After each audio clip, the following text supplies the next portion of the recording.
semua, kembali lagi bersama saya Hafi di podcast Masa Kopa Sehat. How are you today? Saya harap semoga kalian baik-baik aja ya. Hari ini kita kedatangan tamu spesial loh. Mau tahu nggak siapa orangnya? Ya, hari ini kita ditemani dengan Nafisa. Langsung saja kita sapa. Hai Nafisa. Hai, assalamualaikum. Waalaikumsalam. Apa kabar? Alhamdulillah baik. Hafi gimana kabarnya? Baik juga kok. Nah, teman-teman, topik yang akan kita bahas hari ini adalah tentang tren dan isu seputar dunia kesehatan. Dan Nafisa didatangkan untuk menjawab segala pertanyaan kita mengenai topik tersebut. Berbicara tentang tren dan isu kesehatan nih, di tahun 2021 kemarin itu kan juga banyak tren mengenai kesehatan seperti perbaikan kesehatan mental, penurunan berat badan, telehealth, dan lain sebagainya. Dan saya sendiri pun juga ikut turut serta dalam tren tersebut. Tetapi nih ya, jika kita berbicara mengenai isu kesehatan, apa sih yang dimaksud dengan isu strategis itu sendiri? Isu strategis itu adalah suatu hal yang harus kita perhatikan atau kita kedepankan dalam perencanaan pembangunan daerah, karena dampaknya yang signifikan bagi daerah dengan karakteristik bersifat penting, mendasar, mendesak, bahkan berjangka panjang, dan menentukan tujuan penyelenggaraan pemerintah daerah di masa yang akan datang. Berarti isu strategis ini sifatnya lumayan penting ya? Ya, kalau isu strategis dalam bidang kesehatan itu ada berapa dan apa aja itu? isu strategis dalam bidang kesehatan itu ada 4 yang menjadi arahan Bapak Presiden, yaitu penurunan angka stunting, angka kematian ibu dan bayi, perbaikan pengelolaan jaminan kesehatan nasional, dan penguatan pelayanan kesehatan, serta isu terkait obat dan kesehatan. Apa hanya 4 itu saja atau ada selebihnya lagi? Sebenarnya masih ada selebihnya, tapi yang diutamakan ya 4 isu strategis tadi itu. Cara menentukan isu strategis itu sendiri bagaimana? Apakah dengan cara menganalisis dan mengidentifikasi atau dengan cara yang lain?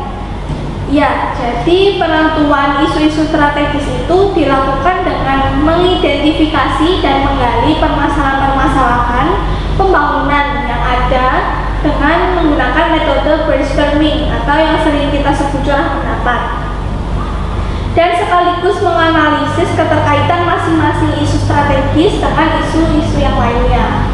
Berarti kita seperti bentukan pendapat gitu ya untuk menentukan isu strategis itu sendiri? Iya. Jika ada isu strategis di bidang kesehatan, berarti ada isu kesehatan dong ya? Kalau isu kesehatan yang biasanya sering dilaporkan itu apa aja? Aku sebutin beberapa ya. Iya. Ada stres, flu, penyakit jantung dan pembuluh darah, diabetes, miopia, dan masih ada lagi. Oke, barusan kan kita berbicara mengenai isu-isu dalam bidang kesehatan. Bedanya isu dan permasalahan itu apa sih sebenarnya? Secara kan kayak milik gitu ya? Isu itu sama permasalahan itu beda ya. Isu itu adalah hal-hal yang belum tentu kebenarannya atau yang sering kita sebut gosip, kabar angin maupun kabar burung. Tapi beda dengan permasalahan yang memang hakikatnya itu adalah sesuatu yang di luar keinginan kita, rencana atau yang diharapkan seorang maupun kelompok. Berarti isu dan permasalahan itu berbeda ya artinya? Iya, beda. Di masa sekarang ini kan sedang maraknya COVID-19. Apakah hal tersebut termasuk masalah kesehatan global? Ya, jadi COVID-19 itu termasuk dari salah satu dari 13 masalah global yang dihadapi oleh WHO, seperti perubahan iklim dan cuaca ekstrim, layanan di wilayah konflik, perbaikan layanan kesehatan, cakupan obat, menghentikan penyakit menular, persiapan menghadapi wabah, melindungi masyarakat dari obat dan produk berbahaya, dan investasi tenaga kesehatan. Oh, saya paham. Jadi COVID-19 ini masih termasuk masalah kesehatan global ya? Ya. Nah, kalau masalah kesehatan yang sering dijumpai masyarakat Indonesia pada umumnya itu apa aja?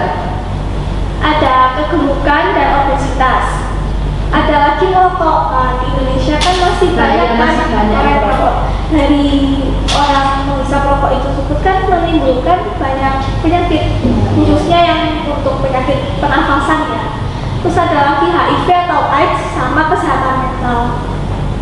Berbicara tentang masalah kesehatan ya teman-teman, sebenarnya apa sih definisi umum dari kesehatan itu sendiri dan apa aja yang bisa kita lakukan untuk memelihara kesehatan? Kesehatan itu merupakan hal yang penting ya bagi semua manusia. Karena tanpa kesehatan yang baik, setiap manusia akan sulit dalam melakukan aktivitas sehari-hari. Tapi berbanding terbalik dengan kalau misalkan badan kita sehat, bugar, kita kan pasti semangat Nah, iya, pasti melakukan aktivitas sehari-hari. Berarti lumayan berharga juga ya kesehatan ini bagi kehidupan manusia. Iya, Saya sering melihat kata-kata kesehatan selalu tampak berharga setelah kita kehilangannya. Menurut kamu sendiri nih ya, mengapa kesehatan itu sangat penting dan sangat berharga? kesehatan itu adalah suatu faktor yang sangat berharga di dalam hidup. Tubuh yang sehat itu sanggup meringankan Anda dalam melakukan berbagai aktivitas tanpa ada kendala kan? Ya.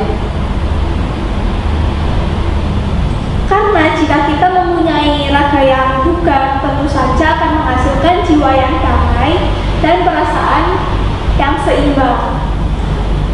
Tantangan kesehatan di masyarakat ini kan banyak sekali ya, apalagi dengan adanya COVID-19.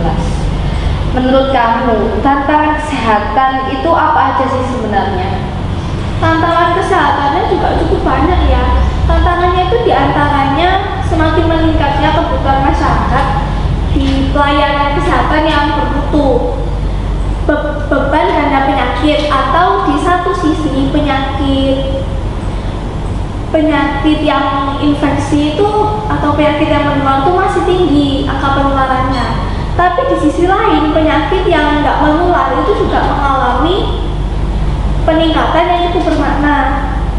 Disparitas status kesehatan antar wilayah juga cukup besar, terutama di wilayah timur, daerah terpencil, perbatasan, dan kepulauan atau DDPK.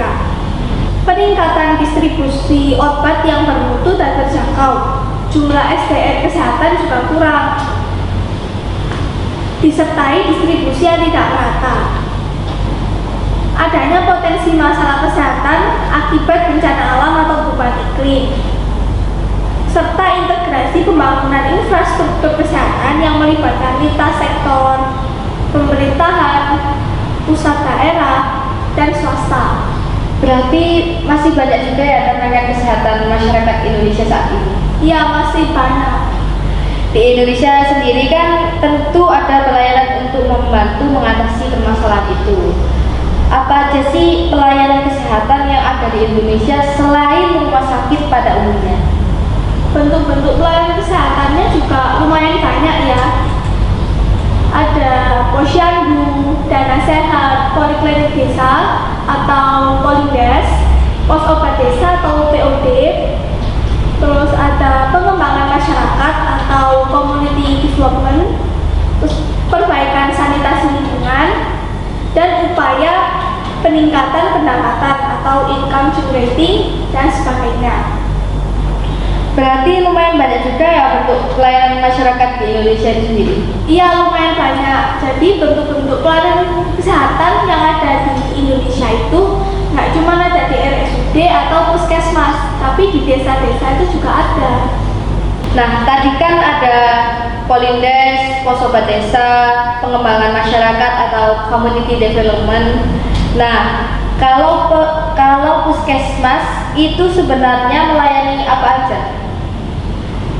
Jadi gini, dengan sumber daya yang ada, puskesmas itu menawarkan berbagai layanan kesehatan yang terjangkau, seperti konseling, pelayanan kesehatan ibu dan anak, imunisasi, pelayanan gizi dan pembinaan posyandu, serta pencegahan dan pengendalian penyakit, baik penyakit yang menular atau yang tak menular. Lumayan beragam juga ya pelayanan di puskesmas itu sendiri. Iya, banyak juga sih. Nah, itulah obrolan kita dengan Nafisa. Seru juga ya. Teman-teman, saya rasa sudah cukup sekian untuk ngobrol-ngobrol tentang tren dan isu seputar kesehatan. Terima kasih untuk Nafisa yang sudah hadir pada siaran hari ini. Ya, Saya pamit undur diri. Wassalamualaikum warahmatullahi wabarakatuh. See you guys.